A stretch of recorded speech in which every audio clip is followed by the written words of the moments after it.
శుక్లాంబరధరం విష్ణుం శశివర్ణం చతుర్భుజం ప్రసన్నవదనం ధ్యాయేత్ సర్వవిఘ్నోపశాంతయే అని స్వామివారికి నమస్కారం చేసుకుని మన వ్యాస భాగవతంలో 4వ స్కందంలో 4వ అధ్యాయం మొదలుపెట్టుకోబోతూ ఉన్నాము. మన దక్షుడు అల్లుడి మీద అలిగాడు. అల్లుడిని పిలవకుండా పార్టీలన్నీ చేసుకుంటూ ఉన్నాడు. ఆ కాలంలో యజ్ఞాలు అందరూ వెళ్తూ ఉన్నారు. చాలా సంతోషంగా ఉన్నారు. దక్షుడిచ్చే కానుకలన్నీ పుచ్చుకుంటూ ఉన్నారు. విశేషంగా చెప్పుకుంటూ తిరుగుతూ ఉన్నారు. మన సతీదేవి ఆ ఇంటి ముందు నిలబడి ఆకాశంలో వెళ్తూ ఉన్న వాళ్ళు మాట్లాడుకుంటూ ఉంటే ఇవన్నీ విన్నది. గబగబా భర్త దగ్గరికి వెళ్ళి, నీతో పాటు కలిసి వెళ్ళి మా నాన్న ఇచ్చే కానుకలను పుచ్చుకోవాలని కోరికగా ఉన్నది. మా అక్క చెల్లెళ్ళు, మా పెద్దమ్మలు వాళ్ళందరూ వస్తారు, వాళ్ళని కూడా చూడాలని ఉన్నది. యజ్ఞాన్ని కూడా చూడాలని ఆశగా ఉన్నది, వెళ్దాము అన్నది. ఆయన పిలవకుండా వెళ్ళరాదు. ఎందుకు అంటే అవమానం పొందుతాము అని అనగానే ఆమె, అంటే గురువుల దగ్గరికి, తల్లిదండ్రుల దగ్గరికి, తనింటి వాళ్లకు, భర్త దగ్గరికి, మిత్రుల దగ్గరికి ఇట్లా పిలవకపోయినా వెళ్ళొచ్చు కదా అని అన్నది. ఆయన, అవును, నువ్వు చెప్పింది నిజమే. అయితే వాళ్ళందరూ కూడా మనకు సుహృత్తులయ్యి, సహృదయులయ్యి, మనల్ని చూస్తే సంతోషించే వాళ్ళైతే వెళ్ళొచ్చు. కానీ మన మీద ద్వేషం పెంచుకున్న వాళ్ళ దగ్గరికి మనం వెళ్ళి ఉపయోగం లేదు. నీ మీద ఆయనకి ఏమి ద్వేషం ఉండకపోవచ్చు. నువ్వు ఆయనకి చాలా ప్రియమైన కూతురువై ఉండొచ్చు. కానీ నా మీద కోపం తెచ్చుకున్న ఆయన నాతో సంబంధమున్న నీపైన కూడా అదే విధంగా ద్వేషాన్ని చూపించే ప్రమాదం ఉన్నది. అసలు అయినా కూడా ఆ విధంగా కోపావేశాలతో, క్రోధాలతో, పట్టుదలలతో, అజ్ఞానంతో ఉన్న మూర్ఖులను చూడ్డానికి వెళ్ళవలసిన అవసరం లేదు. ఎంత నీ తండ్రి అయినా కూడా అటువంటి వాళ్ళు చూడదగిన వాళ్ళు కాదు. అటువంటి వాళ్ళను అనుసరించే వాళ్ళను కూడా చూడవలసిన పని లేదు. మీ నాన్న దగ్గరికి వెళ్ళిన వాళ్ళను నువ్వు చూడాలనుకోవడం అవసరం లేని పని, వద్దు అని చెప్పారు. అసలు ఆయనతోటి గొడవ ఎందుకు పెట్టుకున్నావు నువ్వు? పెద్దవాడు కదా, పిల్లనిచ్చిన మామ. అక్కడికి వచ్చినప్పుడు నువ్వు లేచి ఎదురెళ్ళి పలకరించి నమస్కారం చేస్తుంటే సరిపోయేది కదా అని ఆమె అనకపోయినా కూడా ఆయనే, సత్పురుషులు సత్పురుషులను గౌరవిస్తారు, దేహాభిమానం ఉన్న వాళ్ళను కాదు.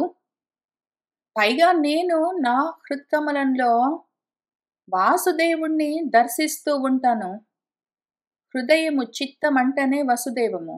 ఆ వసుదేవంలో ఉండే వాసుదేవుడిని నిరంతరము ధ్యానిస్తున్న నేను ఈ దేహాభిమానంతో ఉన్న వీళ్ళందరినీ చూడవలసిన అవసరం కూడా లేదు. అందుకని నేను వెళ్ళి పలకరించలేదు. అందుకని దేహాభిమానం ఉంది కాబట్టి ఆయన ద్వేషం పెంచుకున్నాడు. నాతో సంబంధం ఉన్న నిన్ను సరిగ్గా చూడడు. వెళ్ళి అవమానం పొందితే అది చావుతో సమానము అని ఆయన చెప్పారు. ఇంకప్పుడు ఏమైందని మన మైత్రేయుల వారు మనకు చెప్తున్నారు. ఏతావత్ ఉక్త్వా విరరామ శంకరః పత్ని అంగనాశం హి ఉభయత్ర చింతయన్ సుహృద్దిదృక్షుః పరిశంకిత భవాత్ నిష్క్రామతి నిర్విశతి ద్విధా ఆసా సా. ఏతావత్ ఉక్త్వా, ఇంతవరకు చెప్పి, మన శంకరుల వారు వీరరామ ముగించారు. చెప్పదలుచుకున్నది చెప్పగలిగింది ఆయన చెప్పారు. ఇంకా ఊరుకున్నారు. తన పత్ని సతి ఇక్కడ ఉన్నా నశించిపోతుంది, అక్కడికి వెళ్ళినా నశిస్తుంది. అక్కడికి వెళితే వాళ్ళు అవమానిస్తారు, ఆమె బ్రతికుండలేదు.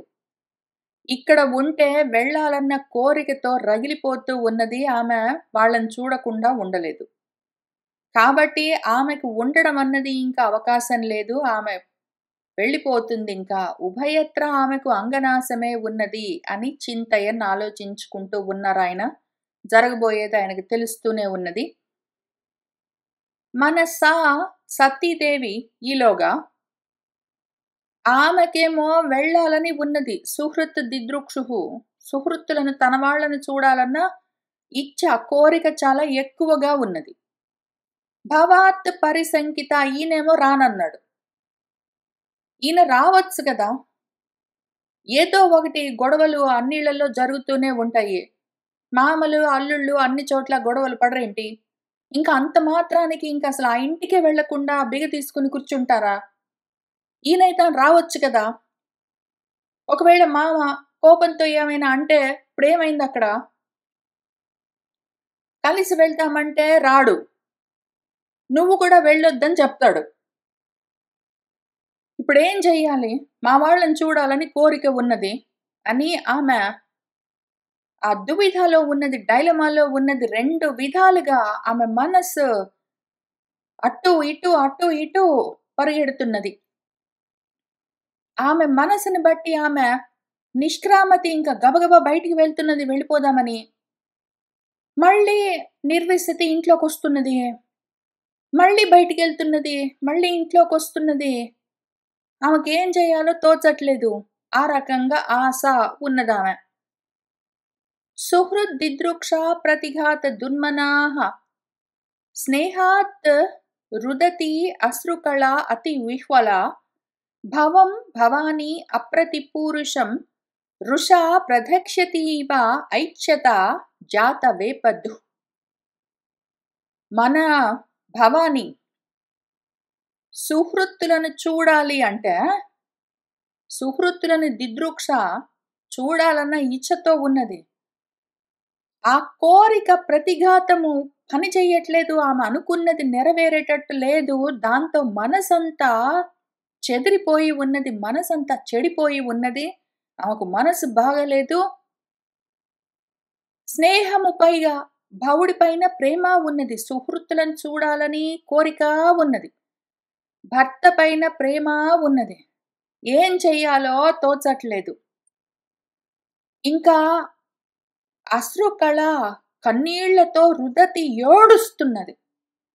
నువ్వు కూడా వస్తే బాగుంటుంది. పోనీ నువ్వు వెళ్ళకపోయినా పర్వాలేదు. నన్ను వద్దంటివే, సంతోషంగా పంపించకపోతివే అని ఏడుస్తూ ఉన్నది. అతి విహ్వలయ్యి ఉన్నది. ఆమె మనసంతా తల్లడిల్లుతూ ఉన్నది. ఆమె ఒక్క చోట నిలబడలేకపోతూ ఉన్నది. అప్రతిపూరుషం సాటిలేని పురుషుడాయన.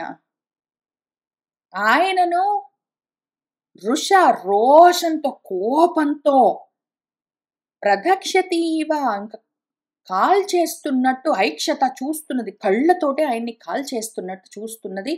కన్నీళ్లతో ఆమె ముఖమంతా తడిసి ఉన్నది. జాత వేపద్దు ఒళ్ళంతా వణికిపోతున్నది కోపంతో. కోపంతోటి ఆమెకి ఒళ్ళు వణుకుతున్నది. ఆయన తీవ్రంగా చూస్తున్నది కాల్చేసేటట్టు. కళ్ళలో నుంచి నీళ్లు గారుతూ ఉన్నాయి. మనసంతా చెదిరిపోయి ఉన్నది. ఆమెకు విహ్వలత తప్పించిపోతూ ఉన్నది. ఏమి చెయ్యాలో తోచట్లేదు. తతః వినిశ్వస్య సతీ విహాయ తం శోకేణ రోషేణ చ దూయతా హృదా పిత్రోః అగాత్ స్త్రైణ విమూఢధీః గృహాత్ ప్రేమ్ణా ఆత్మనః యః అర్థం అదాత్ సతాం ప్రియః. తతః ఇంకప్పుడు బాగా ఆలోచించుకున్నది. ఇంట్లోకొచ్చింది, బయటికెళ్ళింది, గడపలో నిలబడుతున్నది, లోపలికొస్తున్నది, బయటికెళ్తున్నది. ఈయనను చూస్తున్నది ఇంకా. మనసు మార్చుకుంటాడేమో అని చాలా ప్రయత్నం చేసింది. ఎంత చేసినా ఆయన తమకట్లేదు. ఆయన చెప్పదలుచుకుంది చెప్పాడు, కూరుకున్నాడు. ఆయన సరే అయితే అయిందిలే. జరిగేది జరుగుతుంది. నీకు వెళ్ళాలనిపిస్తే వెళ్ళు. నేను రాలేను గానీ నువ్వైతే వెళ్ళు. పర్వాలేదులే అంతా మంచే జరుగుతుంది. అట్టేమైనా అనొచ్చు కదా! ఆహా! ఆయన చెప్పదలుచుకుంది చెప్పాడు, కూరుకున్నాడు. మనసు మార్చుకుంటాడేమో అంటే మార్చుకోడు. ఏమైనా అంటాడేమో ఇంకేమీ అనట్లేదు. ఇంకా చాలా సేపటికి ఆమె వినిశ్వాస్య ఇంక గట్టిగా నిట్టూర్పు విడిచింది. ఇంక ఈయన మారేటట్టు లేడు. ఇంక ఇట్లనే ఉంటాడు. సరే పోనీ అనుకుందామె. శోకంతో ఉన్నది. రోషంతో, కోపంతో ఉన్నది. ఆమె మనసంతా, హృదయమంతా శోకంతో, కోపంతో దూయత దహించుకుని పోతూ ఉన్నది. ఆమె గుండె అంతా రగిలిపోతూ ఉన్నది. ఇంకా అయితే అయిందనుకున్నది మన సతీ. ఆయనను. ఆయనెవరు? సత్పురుషులకు ప్రియుడు. సత్పురుషులకు ఆయనంటే ప్రియము. ఆయనకు సత్పురుషులంటే ప్రియము. దుర్మార్గులకు ఆయనంటే పడదు మరి. ఆయన గూడా దుర్మార్గులకు దొరికేవాడు కాదు. అటువంటివాడు. ఆయన కానీ ఆమెకు ప్రేమతో తన ఆత్మనః అర్థం తనలో సగభాగమిచ్చాడు. అంత ప్రేమ సతి అంటే ఆయనకు. తన భార్య అంటే తనలో అర్ధభాగాన్నిచ్చాడాయన. అంత ప్రేమగా చూసుకున్న భర్త. ఆయనను విహాయ వదిలిపెట్టి స్త్రైణ విమూఢధీః ఎందుకు ఆమె వెళ్ళిపోతూ ఉన్నది అంటే, స్త్రీ పరమైన మూఢధీ మూర్ఖపు బుద్ధి కలది. ఆమె బుద్ధి విశేషంగా మోహంతో నిండి ఉన్నది. ఎందుకు అంటే స్త్రీ లక్షణమది. స్త్రీ అనగానే మళ్ళీ వెంటనే ఆడవాళ్ళు లేడీస్ అని ట్రాన్స్‌లేట్ చేసుకోరాదు. స్త్రీ అంటే స్తృణాతి ఆవృణోతి ఇతి అని దానికి అర్థము. ఆవరణ అని దానికి అర్థము. ఆ ఆవరణతో, ఆ మోహము ఆవరించి ఉన్న బుద్ధితో అని అర్థము. అటువంటి బుద్ధితో ఉన్నది. అంటే స్త్రీలందరూ అట్లానే ఉంటారా? ఆవరణతో ఉంటారా? గాదు. స్త్రీకి మళ్ళీ వేరే వ్యుత్పత్తితో వేరే అర్థం గూడా ఉన్నది. అది మళ్ళీ ఎప్పుడైనా చెప్తాను. ఎవరైతే ధరిస్తారో అని అర్థము. ధరించే వాళ్ళను స్త్రీలని పిలుస్తారు. ఇక్కడ స్త్రీ అంటే ఆవరణతో కూడి ఉండడము. జ్ఞానము మోహంతో ఆవరించి ఉండడము అని అర్థము. ఆ విధంగా ఉన్న బుద్ధితో ఉన్నదామె. కాబట్టి ఆమె మనసు రగిలిపోతూ ఉంటే, తనలో సగభాగాన్నిచ్చిన తన భర్తను, సత్పురుషులకు ప్రియుడైన వాణ్ణి విహాయ వదిలిపెట్టి, పిత్రోః గృహాన్ తండ్రి ఇంటికి అగాత్ బయలుదేరింది.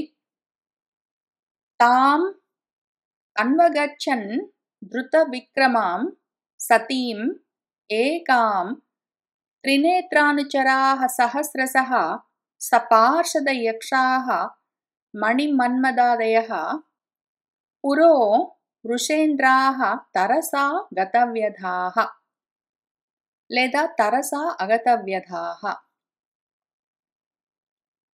ఆమెను, ఆ సతిని ఏకాం ఒక్కతే గబగబా ధృత విక్రమాం ఇంకా ధృతితో గబగబా గబగబా అడుగులు వేస్తూ వెళ్ళిపోతూ ఉన్నది. వేగంగా గబగబా వెళ్ళిపోతూ ఉన్న ఆమెను ఒక్కతే వెళ్ళిపోతూ ఉంటే, ఆమెను చాలా మంది అన్వగచ్చన్ అనుసరించి వెళ్ళారు కూడా. ఎవరెవరు అంటే త్రినేత్రుడి యొక్క అనుచరులందరూ, సహస్రశః వేల కొద్దీ త్రినేత్రుడి అనుచరులందరూ, సపార్షద యక్షాః శివ పార్శ్వదులు యక్షులు వాళ్ళందరూ, మణిమంతుడు మధుడు మొదలైన వాళ్ళందరూ, వృషేంద్రుణ్ణి మన నందీశ్వరుణ్ణి ముందు పెట్టుకుని ఆయన వెనకాల వీళ్ళందరూ తరసా వేగంగా ఆమెను అనుసరించి ఆమెతో వెళ్ళిపోతున్నారు. ఆమె ఇంకా వేగంగా గబగబా వెళ్తున్నది. కాబట్టి ఆమెతో పాటు వీళ్ళు కూడా తొందరగా బయలుదేరి వెళ్తూ ఉన్నారు. గతవ్యధాః వాళ్లకు కొంతమంది ఇక్కడ జరుగుతున్నవేమి పట్టించుకోవట్లేదు. అయితే అయింది, ఆమె పుట్టింటి వాళ్ళని చూడడం కోసం వెళ్తూ ఉంటే ఆయన వెళ్ళకపోతే పర్వాలేదు, మనందరం కూడా వెళ్దాము అని కొంతమంది ఏమి భయం లేకుండా, బాధ లేకుండా బయలుదేరి వెళ్తూ ఉన్నారు. కొంతమంది ఆగతవ్యధాః గొడవలవుతాయి మళ్ళీ శివుడికి కోపమొస్తే ఎట్లా అని కొంతమంది. కొంతమందేమో శివుడికి కోపమొస్తే ఎట్లా అని వ్యధ చెందిన మనసులతో, పాపం సతికింత కష్టమొచ్చిందే అని బాధపడుతున్న మనసులతో బయలుదేరి వెళ్తున్నారు. కొంతమంది శివుడికి కోపమొచ్చే అవకాశమే లేదు గాబట్టి, టెక్నికల్లీ అది ఇంపాసిబుల్ గాబట్టి, ఎందుకు అంటే శివుడికే కోపమొస్తే ఇంక ఆయన శివమయ్యి ఉండేందుకు అవకాశం ఉండదు. శివుడికే కోపమొస్తే ఇంకేమవుతుంది? కాబట్టి పర్వాలేదనుకోని కొంతమంది, ఇంతకీ అందరూ గలిసి ఆమెననుసరించి వెళ్తూ ఉన్నారు. తాం సారికా కందుక దర్పణ అంబుజ శ్వేత ఆతపత్ర వ్యజన స్రక్ ఆదిభిః గీతాయనైః దుందుభి శంఖ వేణుభిః వృషేంద్రం ఆరోప్య విటంకితా యయుః. తాం ఆమెను అనుసరించి వీళ్ళందరూ ఊరికినే వెళ్ళట్లేదు. వాళ్ళు చాలా వస్తువులను, అవిటంకాలను, రకరకాల లాంఛనాలను పుచ్చుకుని బయలుదేరారు. అందులో ఏమున్నాయంటే సారికలు, గోరువంకలు, కందుకాలు, బంతులు ఆమె ఆడుకోవడానికి, దర్పణాలు, అద్దాలు, ముఖమవి చూసుకోవడానికి, అంబుజములు, పద్మాలు, శ్వేతాతపత్రాలు, తెల్లటి గొడుగులు, వ్యజనాలు, విసనకర్రలు, వింజామరలు, స్రక్కులు, పూలదండలు, ఆదిభిః మొదలైనవి ఆమెకేమేమి అవసరమవుతాయో వాటన్నిటినీ పుచ్చుకుని, వాటితో పాటు గీతాయనాలు, రకరకాల సంగీత వాయిద్యాలు, దుందుబులు, శంఖాలు, వేణువులు అంటే మురళి మొదలైనవి ఫ్లూట్స్, వాటన్నిటినీ తీసుకుని వృషేంద్రం ఆరోప్య మన నందీశ్వరుడి పైన పెట్టి, ఆయన పైనకెక్కించి, ఈ మొత్తం లాంఛనాలతో వాళ్ళందరూ ఆమె వెంట యయుః బయలుదేరారు. ఆ బ్రహ్మ ఘోషోర్జిత యజ్ఞ వైశసం విప్రర్షి జుష్టం విబుధైః చ సర్వశః మృత్ దారు అయః కాంచన దర్భ చర్మభిః నిసృష్ట భాండం యజనం సమావిశత్. ఆమె ఆ విధంగా వాళ్ళ నాన్నగారింటికి వెళ్ళింది. ఆయన ఎక్కడ యజ్ఞం చేసుకుంటున్నాడో ఆ యజ్ఞానికి, ఆ యజ్ఞశాలకు వెళ్ళింది. అక్కడ పరిస్థితి ఎట్లా ఉన్నది అంటే, ఆ బ్రహ్మ ఘోషలన్నీ, వేద ఘోషలన్నీ వినిపిస్తూ ఉన్నాయి ఊర్జితంగా. అక్కడ యజ్ఞ వైశేషం ఎక్కడైతే పొద్దస్తమానము యజ్ఞం నడుస్తూ ఉండదు, మధ్య మధ్యలో ఖాళీలుంటాయి. ఆ సమయాల్లో విప్రర్షులందరూ అక్కడ వేదాలన్నీ గానం చేస్తూ ఉన్నారు. వాటి గురించి చర్చలన్నీ చేస్తూ ఉన్నారు. ఆ విధంగా విభుదులు, జ్ఞానులు, దేవతలందరూ ఉన్నారు. సర్వశః అంతటా ఈ విధంగా కోలాహలంగా ఉన్నది. ఆ యజ్ఞశాలలో మృత్ మట్టితో, దారువు చెక్కతో, అయస్ ఐరన్ ఇనుముతో, కాంచనము బంగారంతో, దర్భలతో, చర్మాలతో రకరకాల భాండాలను, పాత్రలను సృష్టించారు, తయారు చేశారు. అవన్నీ అక్కడక్కడ కనిపిస్తున్నాయి. అటువంటి యజ్ఞశాలలోకి సతి సమావిశత్ ప్రవేశించింది. తాం ఆగతాం తత్ర న కశ్చన ఆద్రియత్ విమానితాం యజ్ఞకృతః భయాత్ జనః ఋతే శ్వశ్రూః వై జననీం చ సాదరాః ప్రేమాశ్రుకంచః పరిష్వజుః ముదా. ఆగతాం తాం వచ్చిన ఆమెను, కూతుర్ను చూసి మన యజ్ఞకృతః యజ్ఞం చేస్తూ ఉన్నవాడు యజమాని దక్షుడు అవమానించాడు. మామూలు అవమానం కాదు, విశేషంగా అవమానించాడు. పలకరించలేదు, చూస్తూ ఎటో వెళ్ళిపోయాడు. ఆ విధంగా అవమానించబడిన ఆమెను, ఆ వచ్చిన ఆమెను వాళ్ళ నానే అంత అవమానిస్తే ఆయనకు భయపడి అక్కడున్న జనము కూడా తత్ర కశ్చన ఒక్కడు కూడా ఆమెను నా ఆద్రియత్ ఆదరించలేదు. ఎవ్వరూ పలకరించలేదు. వాళ్ళ నాన్న చూసి చూడనట్టు అట్నుంచి వెళ్ళిపోతే, ఆయనకు భయపడి అక్కడున్న వాళ్ళు గూడా ఎవ్వరూ ఆమెను పలకరించను గూడా లేదు. రుతే కొంతమంది మాత్రం పలకరించారు పాపము.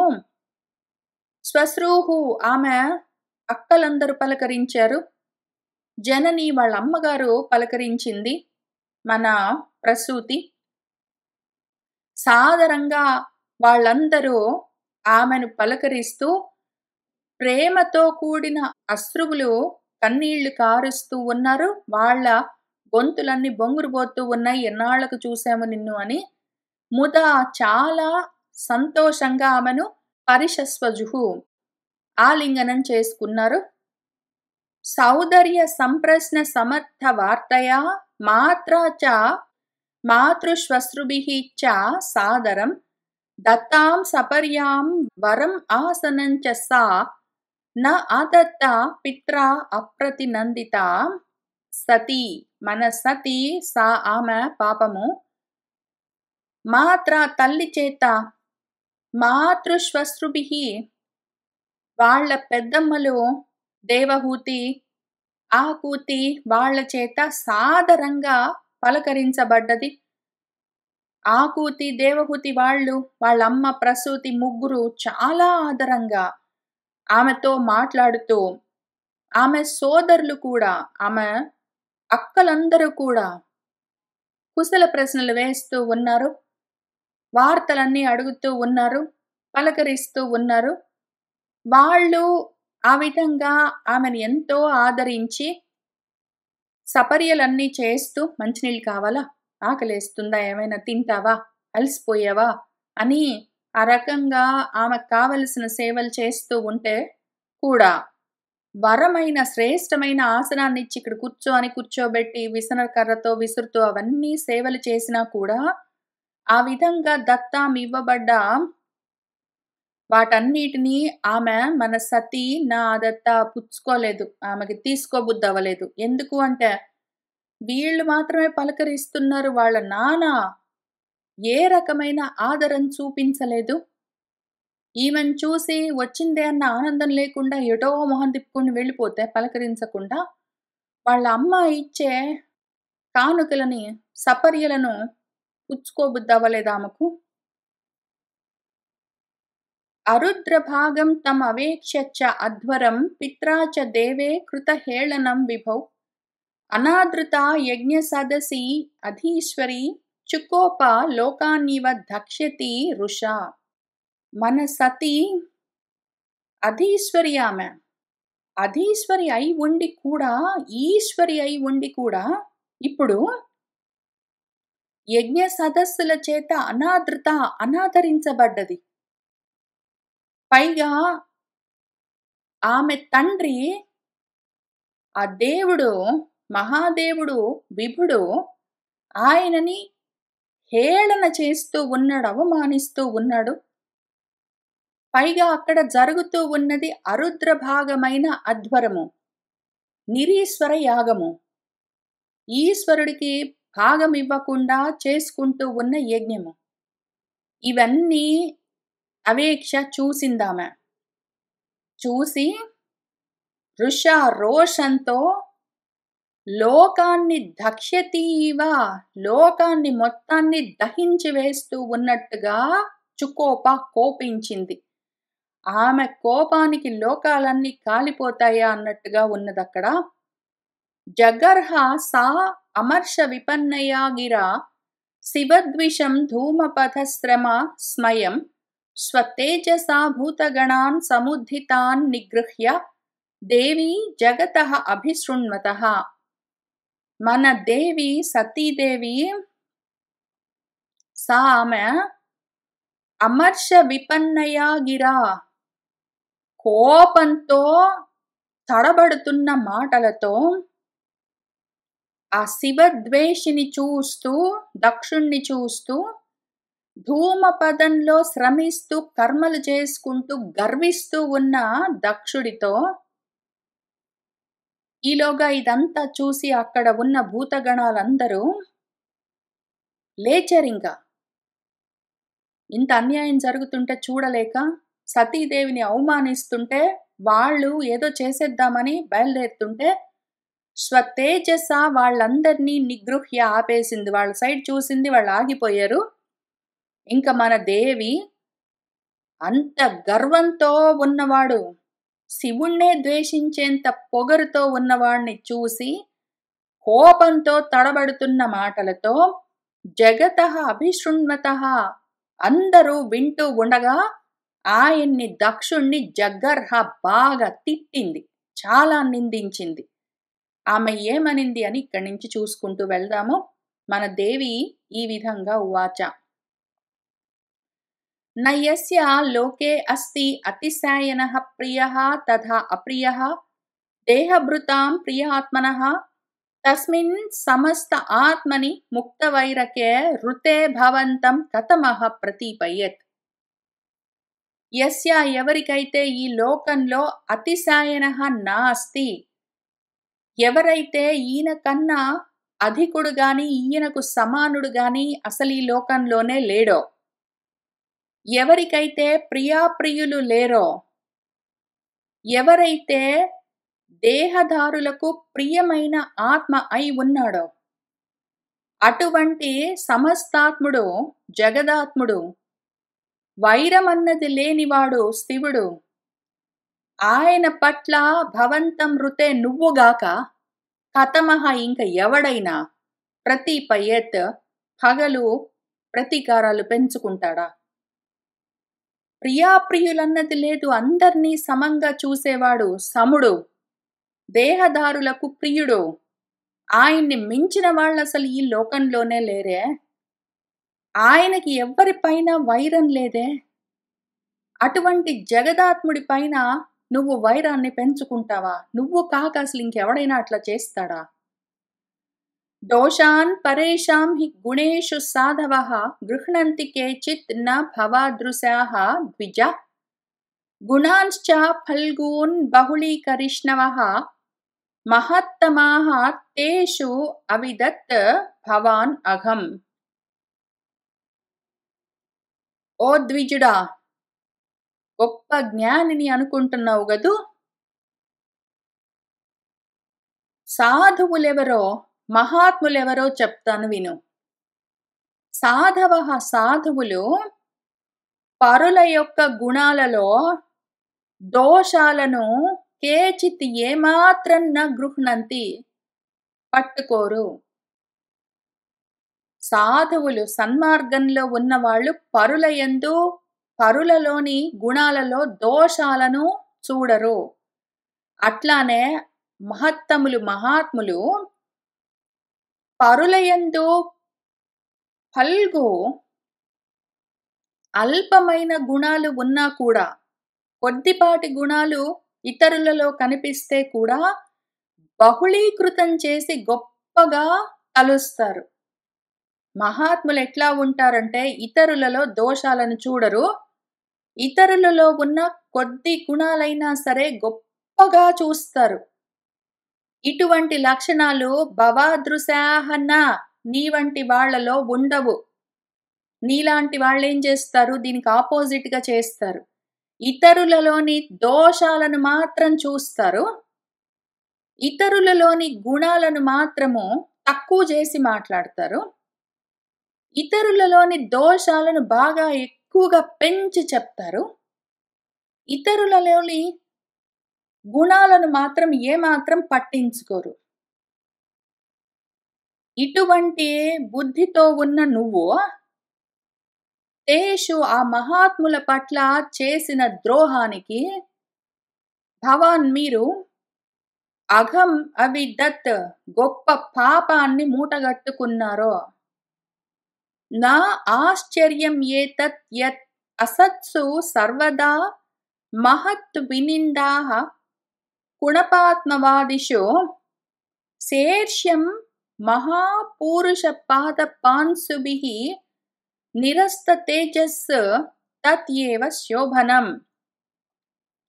ఏతత్ ఇది నా ఆశ్చర్యం, ఇందులో ఆశ్చర్యం ఏమీ లేదు. ఇట్లా ఎందుకు చేస్తారు నీ వంటి వాళ్ళు? పరులలో దోషాలను మాత్రమే చూడ్డము, గుణాలేమైనా ఉంటే పట్టించుకోకపోవడము, ఇట్లాంటివి ఎందుకు చేస్తారు? ఎందుకు అంటే నీ వంటి వాళ్ళు కుణపాత్మవాదులు. కుణపము అంటే వ్రణము, దుఃఖం కలిగించేది అని అర్థము. పుండు. దుఃఖం కలిగించే పుండు లాంటి ఈ దేహాన్ని చూసుకుని అదే నేను అన్న భావనతో ఉంటారు. దేహాత్మ భావనతో ఉన్నవాళ్ళు దేహాత్మవాదులు, దేహాభిమానం కలిగిన వాళ్ళు నీ వంటి వాళ్ళు అసత్తులో ఉంటారు సర్వదా.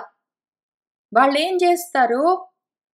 మహాత్ములను నిందించడమే పనిగా పెట్టుకుంటారు. ఇందులో ఆశ్చర్యం లేదు. ఎందుకట్లా చేస్తారు అంటే ఇదిగో గుణాల్లో దోషాలను ఎన్నడమో అసూయ. అసూయ అంటే అర్థమేమి? గుణాల్లో దోషం చూడ్డము. ఆ గుణాల్లో దోషం చూసే లక్షణం ఎందుకుంటుంది అంటే ఈర్ష్య వల్ల. దేహాత్మ భావనతో ఉన్న వాళ్లకు పరులను చూస్తే ఈర్ష్య కలుగుతుంది.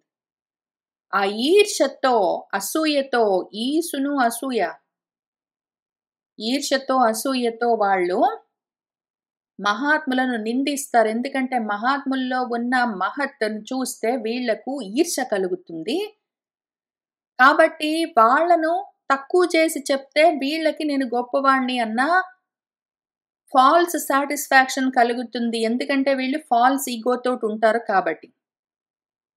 మనము గొప్పవాళ్ళము అవ్వడానికి కొన్ని మార్గాలుంటాయి. ప్రపంచంలో మనం గొప్పవాళ్ళం అవ్వడానికి కొన్ని రకాల మార్గాలుంటాయి. ఒకటేంటంటే స్వయంగా ప్రయత్నం చేసి సద్గుణాలతో, మంచి బుద్ధితో, జ్ఞానంతో, దయతో, జాలితో వీటన్నిటితో పైకి వెళ్ళొచ్చు. రెండో మార్గం ఏమి అంటే పైకి వెళ్తున్న వాడిని కిందికి లాగేసామనుకో, అప్పుడు మనం పైన ఉండొచ్చు. మూడో మార్గం ఏమి అంటే పైకి వెళ్తున్న వాళ్ళని తొక్కుకుంటూ పైకి వెళ్ళొచ్చు. ఈ చివరన రెండు రకాలుగా ఉన్న మార్గాలను కూడా అవలంబించే వాళ్ళు రజోతమో గుణాలతో ఉన్నవాళ్ళు రాగద్వేషాలతో ఉంటారు. అసత్ మనుషులు అధర్మంగా అయినా సరే ఉన్నత స్థితి పొందాలని కోరుకుంటారు. వాళ్లకు ఎంత కాలానికి వాళ్ళు ఎంత ప్రయత్నం చేసి పక్కన వాళ్ళని తక్కువ చేస్తూ అవకాశం ఉన్నప్పుడు వాళ్ళని కిందికి లాగుతూ వీళ్ళు పరులని మోసం చేసి దుర్మార్గంతో పైకి వెళ్ళాలని ప్రయత్నం చేసినా వాళ్ళకు అటువంటి స్థితి మహాత్ములు డైరెక్ట్గా ప్రయత్నం చేసుకుంటూ మంచితనంతో వెళ్ళిపోయే వాళ్ళకు కలిగిన స్థితి వీళ్ళకు ఉండదు కాబట్టి ఈర్ష్య బయలుదేరుతుంది. ఇంకా ఈ ఈర్ష్య వల్ల వాళ్ళు ఆ అసూయతో గుణాల్లో దోషాలు చూస్తూ ఉంటారు. అటువంటి వాళ్లే మహాత్ములని అదే పనిగా నిందిస్తుంటారు. ఇందులో ఆశ్చర్యం లేదు, వాళ్ళ బ్రతుకు అట్లానే ఉంటుంది. వీళ్ళు మహాపురుషుల యొక్క, మహాత్ముల యొక్క పాద రేణువుల చేత తేజస్సులన్నీ నశించి మహాత్ములని చులకన చేద్దాము, వాళ్ళని తూలనాడుదాము, నిందిద్దాము, తిడదాము, తక్కువ చేసి ఇతరులకు చెప్దాము, అవకాశం ఉంటే కిందికి లాగుదాము లేదా తొక్కుదాము అని ప్రయత్నం చేస్తూ ఉంటే వీళ్ళు ఏ పాదాలు ఎవరి పాదాలు బట్టి కిందికి లాగాలనుకుంటున్నారో ఆ పాదాలకున్న ధూళి వల్ల వీళ్ళలోని తేజస్సు అంతా నశిస్తూ ఉంటే అటువంటి స్థితిలో ఉన్న వాళ్లకు అదే శోభనము. ఆ అజ్ఞానము, ఆ మోహనము, ఆ మోహము, ఆ చీకట్లు, అంధకారమే వాళ్లకు ఆభరణంగా ఉంటారు. వాళ్లలోని ఆభరణాలేమి వాళ్లకు శోభ కలిగించేవేవని వాళ్ళు అనుకుంటారు. ఆ కృపణులు కుపణాన్ని నేననుకొని ఆ పుండు లాంటి దేహాన్ని చూసుకుని శవం లాంటి దేహాన్ని ఇదే నేను అనుకున్న వాళ్ళు వాళ్ళకి ఏమి శోభనం అనుకుంటారు? ఈ ఈర్ష్య అసూయలనే మాకు గొప్ప అలంకారాలు అనుకుంటారు. మిగిలిన వాళ్ళకి తెలియదు. మేము పక్కన వాడిని తక్కువ చేసి మాట్లాడితే మిగిలిన వాళ్ళు నమ్ముతారు అనుకుంటారు. పిల్లి కళ్ళు మూసుకుని పాలు తాగి ఇంకెవరు చూడట్లేదు అనుకున్నట్టు. యత్ ద్వ్యక్షరం నామ గిరా ఈరితం నృణాం సకృత్ ప్రసంగాత్ అఘం ఆశు హంతి తత్ పవిత్ర కీర్తిం తం అలంఘ్య శాసనం భవాన్ అహో ద్వేష్టి శివం శివేతరః.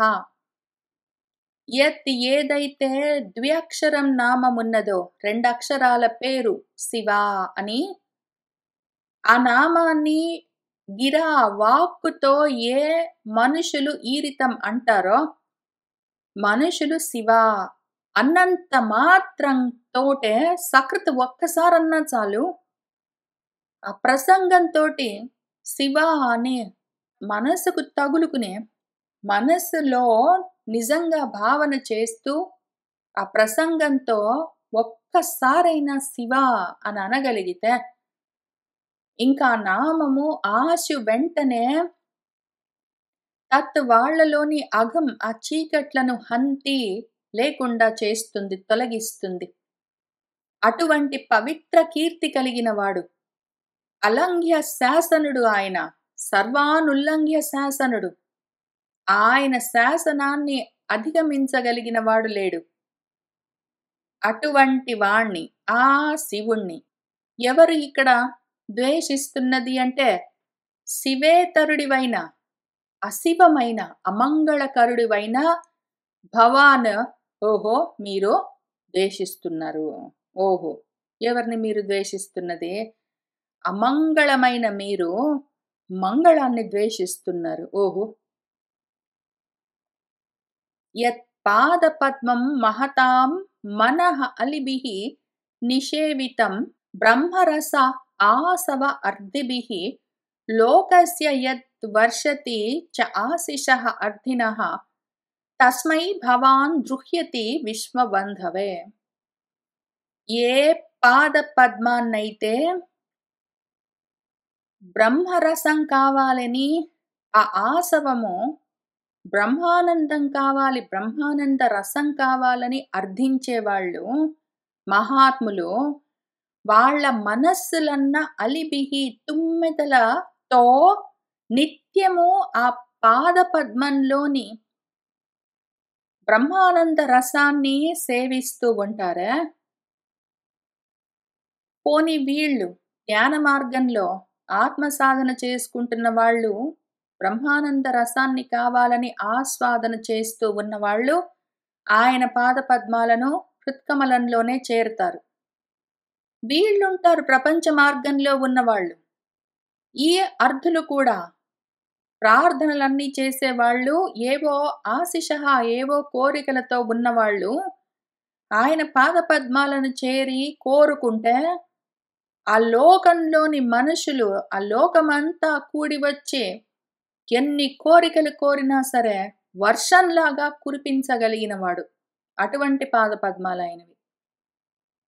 అటువంటి తస్మై ఆయన పట్ల, ఆ విశ్వబంధువు ఆయన, విశ్వానికి బంధువు ఆయన, ఆ విశ్వబాంధవుడితో నువ్వు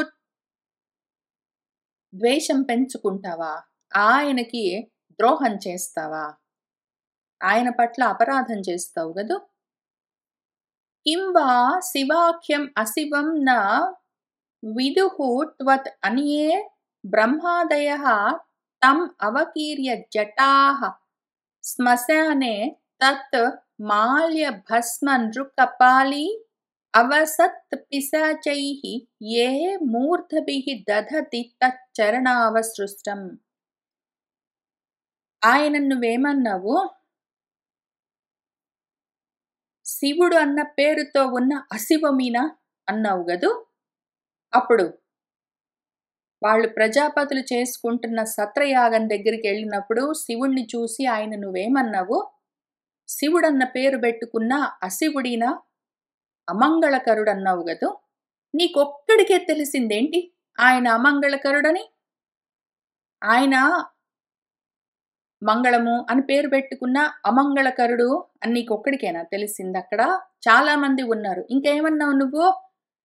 ఆయన శ్మశానంలో ఉంటాడు, జటలన్నీ అవకీర్య విరబోసుకుని ఉంటాడు, ఏవో పుర్రెల మాలలన్నీ ధరిస్తాడు, భస్మమంతా రాసుకుంటాడు, నృకపాలాలు మనుషుల పుర్రెలన్నీ మెడలో వేసుకుంటాడు, పిశాచులతో కూడి వసిస్తాడు అని ఇవన్నీ నువ్వు ఆ రోజు చెప్తూ వచ్చావు గదు. ఈయనిట్లా ఉంటాడు, ఈయనిట్లా ఉంటాడు, ఈయనిట్లా ఉంటాడు, అమంగళకరంగా ఉంటాడు, అశుచిగా ఉంటాడు, అశివుడాయన. పేరుకు మాత్రం శివుడని పెట్టుకున్నాడు అని నువ్వు చెప్పినవన్నీ త్వత్ నీకు కాక బ్రహ్మాదులందరూ నా విదుహు వాకిం వాళ్లకు తెలియదా? నీ ఒక్కడికే తెలిసిందా? ఆయన జటలు కట్టుకుంటాడు, జటలన్నీ విరబోసుకుంటాడు, భస్మాలన్నీ పూసుకుంటాడు, కపాలాలన్నీ ధరిస్తాడు, శ్మశానంలో ఉంటాడు, పిశాచులతో తిరుగుతుంటాడని నీకొక్కడికే తెలిసిందా? అక్కడే ఉన్న బ్రహ్మాదులందరికీ తెలియదు? తెలిసిన వాళ్ళందరూ నీలాగా ఆయన్ని దూషిస్తున్నారా? వాళ్ళు పోయి ఏం చేస్తారు? తత్ ఆయన యొక్క చరణావసృష్టం, ఆయన పాద ధూళిని మూర్ధభిః దధతి, తలల పైన ధరిస్తారు. పిచ్చి వాళ్ళై ధరిస్తున్నారా? తెలియక ధరిస్తున్నారా? ఇటువంటి వాడు, అటువంటి వాడు, అశివుడు అని నువ్వు చెప్పిన విషయాలు ఏవున్నాయో అవన్నీ తెలియకనే, వాటి అంతరార్థం అర్థం కాకనే వాళ్ళందరూ ఆయన పాదధూళిని తలల పైన ధరిస్తున్నారా? వాళ్ళు మూర్ఖులా నువ్వా? నీకొక్కడికి ఆ విషయాలన్నీ తెలిసినట్టు పెద్ద సీక్రెట్లన్నీ చెప్తున్నట్టు అక్కడికెళ్ళి కూర్చొని ఏవేవో చెప్పావు. వాళ్ళందరికీ కూడా తెలుసు, వాటి అర్థం కూడా తెలుసు.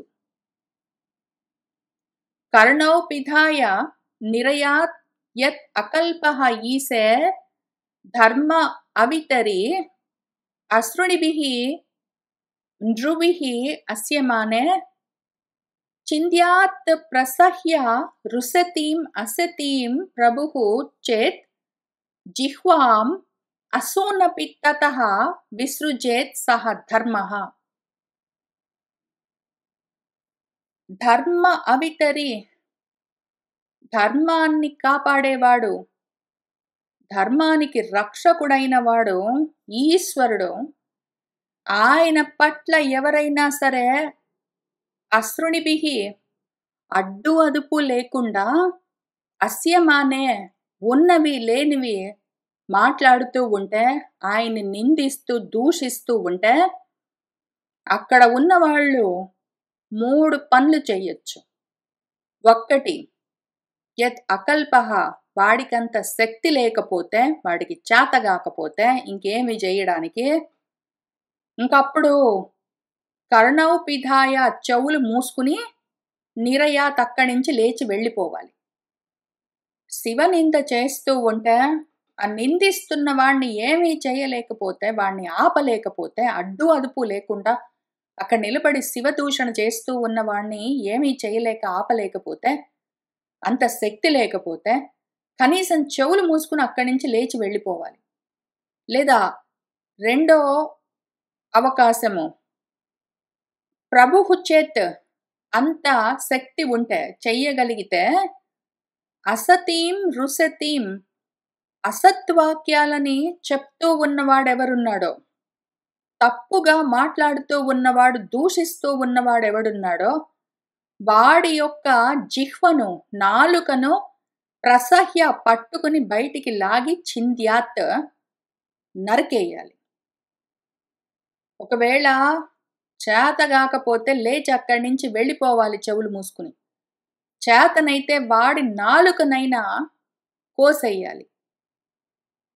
ఈ 2 కాకపోతే ఆ అంటున్న వాణ్ణి ఏమీ చెయ్యలేము, అక్కడి నుంచి లేచి వెళ్ళిపోలేము అంటే మూడో అవకాశము తతః అసూనపి విసృజ్యేత్ ప్రాణాలనైనా వదిలిపెట్టేయాలి. అంతేగాని శివనింద వినరాదు. సహ ధర్మః ఇదే ధర్మము.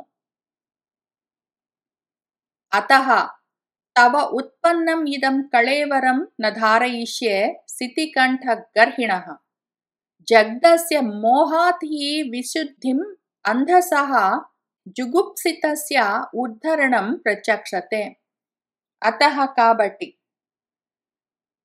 శితికంఠ గర్హిణః శితికంఠుణ్ణి గర్హించే, శివుణ్ణి దూషించే నీ వంటి వాడి యొక్క దేహం నుంచి ఉత్పన్నమైన ఇదం కళేవరం ఈ దేహాన్ని, ఈ శరీరాన్ని ఇంక నేను న ధారయిష్యే ధరించను. శివనింద చేసేవాడివైన నీ వల్ల వచ్చిన ఈ దేహాన్ని నేనింకా ఈ కళేవరాన్ని ధరించను. ఎప్పుడైనా తెలిసో తెలియక మోహంతో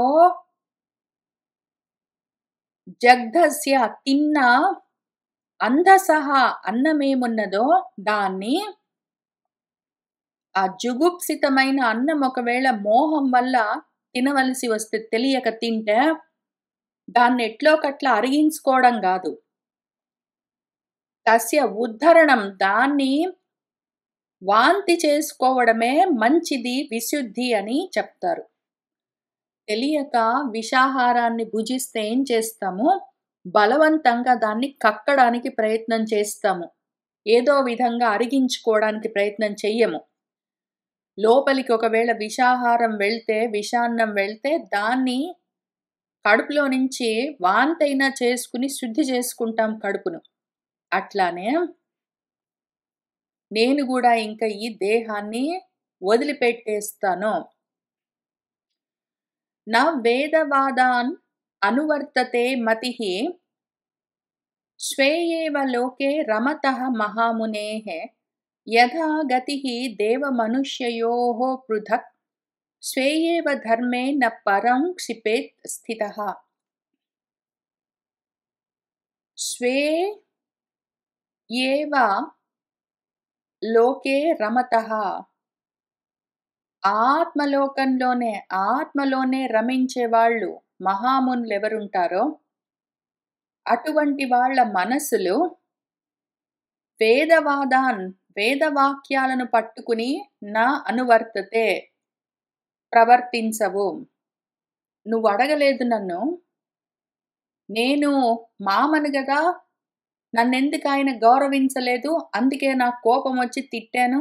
పైగా ఇది ధర్మము, అల్లుడైన వాడు చిన్నవాడు పెద్దవాడైన మామగారిని గౌరవించాలి. ఇది వేదాల్లో కూడా రాసిపెట్టి ఉన్నది. కర్మ మార్గంలో ఉన్నవాళ్ళు పెద్దలను గౌరవించడం అవన్నీ ఉన్నాయి అని నువ్వు చెప్తావేమో. నువ్వు ధర్మం చెప్తున్నాను, ధర్మం చేస్తున్నాను, నేను తప్పేం చెయ్యట్లేదని నువ్వు అనుకుంటున్నావేమో. నీకు ఒక మాట చెప్తాను విను.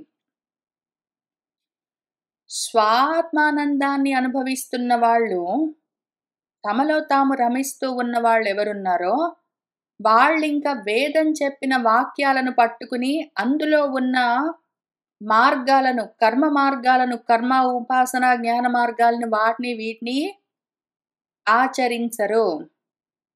యథా ఏ విధంగానైతే దేవ మనుష్యయోహో, దేవ మార్గము మనుష్య మార్గము అని ఆ గతులు పృథక్ వేరుగా ఉంటాయో అట్లానే ఎవరి మార్గాన్ని వాళ్ళు అవలంబిస్తూ ఉంటారు. దేవ మనుష్య మార్గాలని ప్రపంచంలో కర్మోపాసనల మార్గాలు ఉండిండొచ్చు. మనుష్య మార్గం అంటే కర్మ మార్గము, దేవ మార్గం అంటే ఉపాసనా మార్గము. ఈ విద్యలను పెట్టుకుని కర్మోపాసనల మార్గంలో కర్మలు చేస్తూ ఉన్నవాళ్ళు ప్రపంచంలో ఉండొచ్చు. అయితే ఎవరైతే స్వేధర్మేయేవ పరంస్థితః, వాడి స్వధర్మంలో ఉంటాడో వాణ్ణి వాడి ధర్మం నుంచి నక్షిపేత్, పక్కకి తొలగించరాదు. ఎవడి ధర్మం వాడిది. కొంతమంది కర్మ మార్గంలో ఉంటారు, కొంతమంది జ్ఞాన మార్గంలో ఉంటారు. ఆ కర్మ మార్గంలో ఉన్న వాళ్ళు కూడా కొంతమంది కర్మను, ప్రాపంచికమైన కర్మలను చేస్తూ ఉంటారు. కొంతమంది ఉపాసనలతో ఇహపరాలు కావాలని కోరుకుంటూ ఉంటారు. ఎవరి మార్గం వాళ్ళది. ఎవరి ధర్మంలో వాళ్ళు ఉన్నప్పుడు వాళ్లను పక్కకు తప్పించాలి అని చూడరాదు. పక్కన వాళ్ళందరూ కూడా నా మార్గాన్నే అనుసరించాలి అని కోరరాదు. పరమత సహనము అత్యవసరము. వాడికి ఒక మతి ఉంటుంది, ఆ మతిలో వాడికో మతం ఉంటుంది, ఒక ఆలోచన ఉంటుంది. దాన్ని బట్టి వాడు ప్రవర్తిస్తూ ఉంటాడు. వాడిలో వాడు రమిస్తున్నవాడు అసలు ఏ మార్గాన్ని అనువర్తించడు. వాడికి ఇంక మార్గాలు ఏముండవు. వాడు మార్గాలన్నీ అయిపోయి చేరవలసిన స్థితిని చేరి కూర్చున్నాడు. వాడికి ఇంకా మార్గము లేదు, దాన్ని అనువర్తించడము లేదు. వాడికి ప్రవృత్తి లేదు, నివృత్తి లేదు. వాడు ఊరికినే ఉంటాడు. ప్రపంచంలో ఉన్న వాళ్లకు మార్గాలు 2 ఉంటాయి. అయితే ఆ మార్గం కూడా నేననుకున్న మార్గమే ప్రతి వాళ్ళు అనువర్తించాలని ఏమీ లేదక్కడ. ఎవడి మార్గాన్ని వాడు పట్టుకుని, ఎవరి ధర్మాన్ని వాళ్ళు ఆచరిస్తూ ఉంటారు. పక్కన వాళ్ళ మార్గాన్ని నువ్వు ప్రశ్నించరాదో. మళ్ళీ ఇదే విషయము మనకు మన భగవద్గీతలో కూడా ఉంటుంది. ఈ సాంఖ్య యోగంలో 2వ అధ్యాయంలో 42 శ్లోకంలో యాం ఇమాం పుష్పితాం వాచం ప్రవదంతి అవిపశ్చితః వేదవాదరతాః పార్థ నా అన్యత్ అస్తి ఇతి వాదినః. ఈ వేదవాద రతులుంటారు. వేదవాదాన్ అని ఏది చెప్తున్నారో దాని మీద రతి కలిగిన వాళ్ళు దేవ మనుష్యయోహో దేవ మార్గం ఒకటి, ఉపాసనా మార్గం ఒకటి, మనుషుల మార్గం కర్మ మార్గం ఒకటి ఉంటుంది అని ఆ రతి కలిగి దీన్ని ధర్మంగా అనుష్ఠానం చేయాలనుకున్న వాళ్ళు ఎవరుంటారో వాళ్ళు ఇంకేమంటారంటే పార్థ అన్యత్ వేరేది ఇంకా నాస్తి, వేరేదే లేనే లేదు. ఇదొక్కటే మనకు మార్గము. వేదంలో ఏమి చెప్పారో ఆ కర్మోపాసనలు వాటినే మనం ఆచరిస్తూ ఉండాలి అని చెప్తూ ఉంటారు.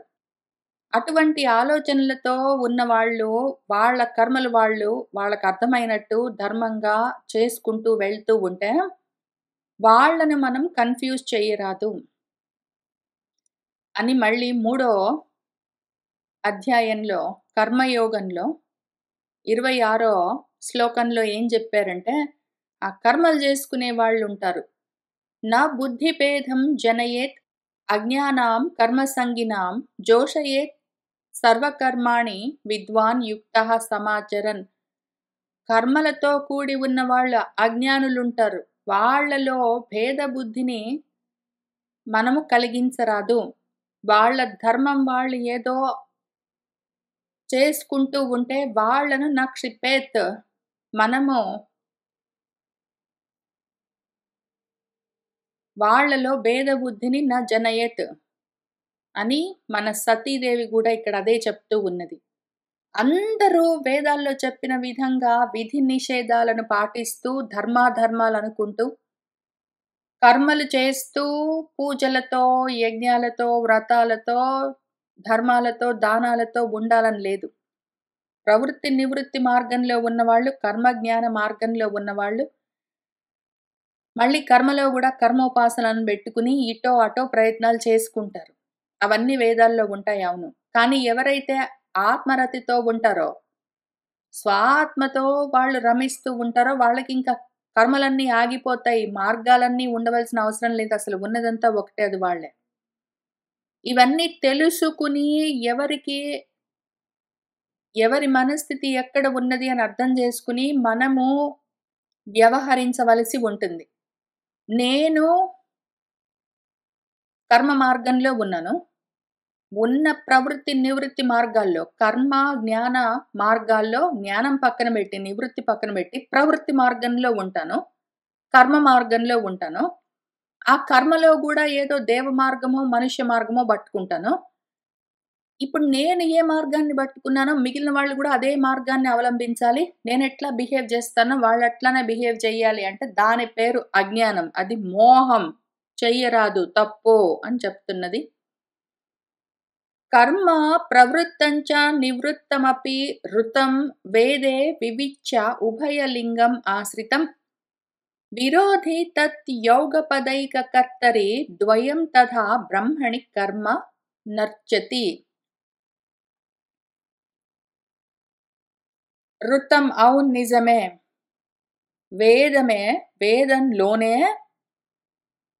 నివృత్తి ప్రవృత్తి అన్న కర్మలను వివిచ్య విభాగం చేసి ఉభయలింగమాశ్రితం కర్మ మార్గం, జ్ఞాన మార్గం, కర్మనిష్ఠ, జ్ఞాననిష్ఠ అని 2 పేర్లతో ప్రవృత్తి నివృత్తి మార్గాలను వేదమే విభాగం చేసి ఉపదేశం చేస్తూ ఉంటుంది. అవును, ఋతం నిజమే. అపి అయినా కూడా ఏకకర్తరి ఒకే కర్తలో తత్ ఆ 2 ప్రవృత్తి నివృత్తి మార్గాలు జ్ఞాన మార్గం, కర్మ మార్గం 2 యోగపద ఒక్కటేసారి యుగపత్ అంటే ఒక్కటేసారి ఉండవు. ఎందుకు అంటే జ్ఞాన మార్గానికి కర్మ మార్గము, కర్మ మార్గానికి జ్ఞాన మార్గము 2 విరోధి అపోజిట్ డైరెక్షన్‌లో ఉంటాయి. కర్మలు చేస్తూ ఉంటే జ్ఞానం కలిగిందంటే కర్మలు ఆగిపోతాయి. జ్ఞానం కలిగితే కర్మలు ఆగిపోతాయి. జ్ఞానం కలగనంత వరకు మాత్రమే కర్మలు నడుస్తూ ఉంటాయి. కాబట్టి కర్మలకు, జ్ఞానానికి విరోధం ఉన్నది. ఆ 2 ఒక్క కర్తలో ప్రవర్తించవు. ప్రవృత్తి మార్గం, నివృత్తి మార్గం 2 కలుపుకొని ఎవరు ఆచరించలేరు. కథ అట్లానే. అసలు పరబ్రహ్మంలో ఈ ద్వయము ప్రవృత్తి, నివృత్తి మార్గాలు, కర్మ, జ్ఞాన మార్గాలు 2 ఏ రకంగా పిలిచినా సరే అన్ని కర్మలే. నా రుచ్యతి ఉండవు. ఏ విధంగానైతే ఒక్క మనిషిలో కర్మ మార్గం, జ్ఞాన మార్గం 2 ప్రవర్తించవో, అట్లానే అంటే ఏదో ఒకటుంటుంది. ఏ మనిషిలోనైనా అయితే నివృత్తి మార్గమైనా ఉంటుంది, ప్రవృత్తి మార్గమైనా ఉంటుంది. అయితే అసలు కర్తనే కాని, అకర్త అయిన పరబ్రహ్మంలో ఏ మార్గము ఉండదు. అన్నీ ఆగిపోతాయి అక్కడికి వెళ్ళి. మార్గాలన్నీ వెళ్ళి ఆత్మ దగ్గర ఆగిపోయినట్టే, కర్మలన్నీ వెళ్ళి అక్కడే ఆగిపోతాయి. ఇంకా తర్వాత ఇంకేముండవు. మా వహ పదవ్యః పితః అస్మత్ ఆస్థితాః యాః యజ్ఞశాలాసు న ధూమవర్త్మభిః తత్ అన్నతృప్తైః అసుభృద్భిః ఈడితాః అవ్యక్తలింగాః అవధూత సేవితాః. పితః నాన్న అస్మత్ ఆస్థితాః పదవ్యః మేము పొందిన పదవిని, మేము పొందిన స్థితులను వహ మీరు మా పొందలేరు. మీరెంత ప్రయత్నం చేసినా సరే మా స్థితిని చేరుకోలేరు. ఎందుకు? 2 రకాల వాళ్ళు మా స్థితిని చేరలేరు. బ్రహ్మస్థితిని పొందలేరు. ఎందుకు అంటే వాళ్ళ మార్గాలు అట్లా ఉంటాయి. యాహ ఎవరైతే యజ్ఞశాలల్లో అగ్నిహోత్రాదులు చేస్తూ, దేవతా పూజలు చేస్తూ, ధూమ మార్గంలో ఉంటారో, దక్షిణ మార్గంలో ఉంటారో, వాళ్ళు మా పదవులను పొందలేరు.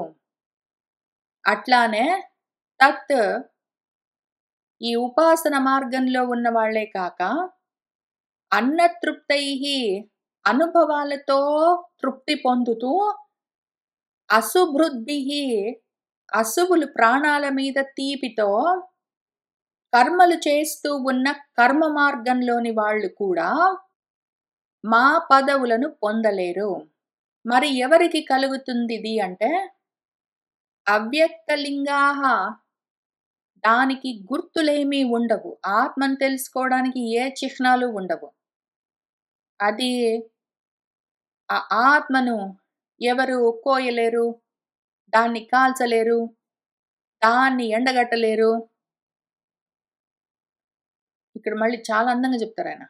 నయేనం శస్త్రాణి ఛిందంతి, నయేనం పావకః దహతి, ఆపః ఏనం న క్లేదయంతి, మారుతః న శోషయతి, అచ్ఛేద్యః అయం, అదాహ్యః అయం, అక్లేద్యః, అశోష్యః ఏవ చ, నిత్యః సర్వగతః స్థాణుః అచలః అయం సనాతనః. ఆ సనాతనమైన స్థాణువుని తెలుసుకోవాలంటే, శివాన్ని తెలుసుకోవాలంటే అదేమో అచ్ఛేద్యం. దాన్ని ఛేదించలేము, దాన్ని కాల్చలేము, దాన్ని తడపలేము, దాన్ని ఎండగట్టాలేము. అది అవ్యక్తము, అచింత్యము, అవికార్యము.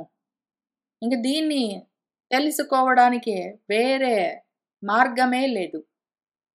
ఎవరికి ఆ స్థితి కలుగుతుంది అంటే అవధూత సేవితాః, అది అవధూతల చేత సేవింపబడేది. అన్నింటినీ దులిపేసుకున్న వాళ్ళెవరున్నారో, కామ, క్రోధాలు, మోహాలు, శోకాలు మొత్తం అన్నింటినీ భయాలతో సహా జ్ఞానాలు లేవు, అజ్ఞానాలు లేవు, విద్యలు లేవు, అవిద్యలు లేవు, తెలుసుకోవడం లేదు, తెలుసుకునేవాడు లేడు, అసలు ఏది లేదు. అన్నింటినీ దులిపేసుకున్న అవధూతలు ఎవరున్నారో అటువంటి వాళ్లకు, అన్ని రకాల ద్వంద్వాలు తొలగిన వాళ్లకు మాత్రమే తెలిసేదది. ఈ ద్వంద్వాలతో ఉన్నవాళ్ళు ఇంద్రియాలతో తెలుసుకోవాలని చూస్తారో వాళ్లకు తెలియబడే వస్తువు కాదు. కాబట్టి కర్మ, ఉపాసన మార్గంలో ఉన్న వాళ్లకు తెలిసేది కాదు. జ్ఞాన మార్గంలో కూడా అన్నింటినీ పూర్తిగా ద్వంద్వాలని తొలగించుకున్న వాళ్లకు ఆ స్థితిలో, సమస్థితిలో తెలుస్తుందది. న ఏతేన దేహేన హరే కృతాగసః దేహోద్భవేన అలం అలం కుజన్మన వ్రీడా మమ అభూత్ కుజన ప్రసంగతః తత్ జన్మ ధిక్ యః మహతాం అవద్యకృత్. హరే, శివుడిని, హరుడిని దూషించిన, ఆయనకు కృతాగసః అపరాధం చేసిన, హరుడి పట్ల, శివుడి పట్ల అపరాధం చేసిన నీ వంటి వాడి యొక్క దేహం నుంచి ఉద్భవించిన ఈ దేహంతో ఇంకా నా అలం, నాకు పని లేదు. ఈ దేహము హరుడికి అపరాధం చేసిన నీ వంటి వాడి దేహం నుంచి వచ్చిన ఈ దేహము అలం కుజన్మ, చాలా ఎక్కువగా పాపిష్టి జన్మ. ఇటువంటి జన్మతో, ఆ జన్మలో నీ వల్ల నాకు కలిగిన దేహంతో ఇంక పని లేదు, నా అలం. మమ, నాకు అసలు నీ వంటి కుజనులతోటి ప్రసంగము, సంబంధము ఉన్నది అంటేనే వ్రీడా అభూత్, నాకు చాలా సిగ్గనిపిస్తుంది. నీ వంటి వాడికి పుట్టానే నేను అని చాలా సిగ్గనిపిస్తున్నది నాకు. అసలు అటువంటి మహాత్ముణ్ణి, అటువంటి మహాత్ములను అవధ్యకృత్, అవమానించిన నీ యొక్క జన్మ యహ ఏదైతే ఉందో అది ధిక్, ఛీ, అసలు నీది ఒక జన్మేనా? నీ నుంచి వచ్చిన ఈ జన్మ, దానివల్ల కలిగిన ఈ దేహము నాకు అవసరమే లేదు. అసలు నీతో సంబంధం ఉన్నందుకు నాకు చాలా సిగ్గనిపిస్తున్నది. గోత్రం త్వదీయం భగవాన్ వృషధ్వజః దాక్షాయణీతి ఆహయదా సుదుర్మనాః వ్యపేత నర్మస్మితం ఆశు తత్హి అహం వ్యుత్స్రక్ష్యే ఏతత్ కుణపం త్వత్ అంగజం. ఎప్పుడైనా యదా, ఆ భగవంతుడు ధర్మధ్వజుడు, ధర్మస్వరూపుడు, ధర్మమే గుర్తుగా ఉన్నవాడు శివుడు ఎప్పుడైనా మాటల్లో త్వదీయం గోత్రం, నీ పేరు పెట్టి నీతో కలిపి నీ సంబంధాన్ని గుర్తు చేస్తూ దాక్షాయణి అని నన్ను ఆహా అంటే, ఆ మాట విని నేను సుదుర్మనాహ, ఇంకా మనసంతా చెదిరిపోయి ఉంటాను. ఆయన ఎప్పుడైనా దాక్షాయణి అని ప్రేమగా పిలిచినా కూడా నీతో సంబంధం ఉన్నదే, కావాలంటే నీకు పుట్టానని నాకు చాలా సిగ్గనిపిస్తున్నది, ఇంకెప్పుడు నిన్ను చూడవలసిన అవసరం లేదు, ఇంక నీకు దూరంగా ఉంటాను, అసలు ఇటువైపుకి రాను, ఇంకా నీతోటి సంబంధాలన్నీ కట్ చేసుకుంటానే అనుకో. అయినా కూడా ఎప్పుడైనా శివుడు నన్ను దాక్షాయణి అని పిలిస్తే నీతో నాకు సంబంధం ఉన్నదని గుర్తుకొస్తే ఇంకా తట్టుకోలేను. అందుకని అహం, నేను ఆశు, వెంటనే ఇప్పుడే త్వత్ అంగజం, నీ దేహం నుంచి కలిగిన ఏతత్ కుణపం, ఈ పుండును, ఈ కురుపును, ఈ దేహం అన్నదాన్ని, ఈ దుఃఖాన్ని కలిగించేదాన్ని, వ్యపేత నర్మస్మితం, ఇంకిక్కడి నుంచి నీ వంటి వాడితో సంబంధం ఉన్న నాకు మనసుకి నర్మ, శాంతి ఎక్కడ? స్మితము, ఇంక నాకు నవ్వులెక్కడ? ఇంక నాకు నవ్వులు లేవు, ఆనందాలు లేవు. నీతో సంబంధం ఉందని ఇంక మాటి మాటికి గుర్తొచ్చినప్పుడల్లా దుఃఖమే కలుగుతుంది. అటువంటి దుఃఖమయమైన ఈ కుణపాన్ని, ఈ దేహాన్ని ఇప్పుడే వ్యుత్స్రక్ష్యే, నేను వదిలిపెట్టేస్తున్నాను అని మన సతీదేవి అన్నది అన్న చోట ఇవాల్టికి ఆపుదాము. తర్వాత ఆ తల్లి ఏం చేసిందో వచ్చే వారం కలిసి కూర్చుని చదువుకుంటూ ముందుకు వెళ్దాము. సర్వం శ్రీకృష్ణ పరబ్రహ్మ పాదారవిందార్పణమస్తు.